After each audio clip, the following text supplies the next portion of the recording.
Installing a remote keypad is a simple way to allow coded access to your garage. When shopping for your keypad, make sure you check your manufacturer's manual for your garage door opener. Cross-reference the radio frequency used for your remote and make sure you use a keypad on a different frequency. Some keypads are labeled universal. However, it's best to check your instruction manual before purchasing a keypad. Also keep in mind that garage door openers older than 15 years may not be adaptable to a remote keypad. For this installation, you will need a new keypad, batteries for the keypad, measuring tape, a pencil, a ladder, and an electric screwdriver. First, install batteries on the new keypad. Now, using the keypad's instructions, follow the steps to program the keypad to your garage door opener. You'll need a ladder to access the garage door opener to complete this process. After programming your keypad, test it prior to installation. Pick a convenient location for the keypad.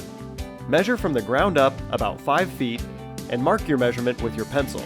This is where the top screw should be placed for your keypad. Using your electric screwdriver, install the keypad to the door jamb. Once installed, make sure it's secured and still works properly.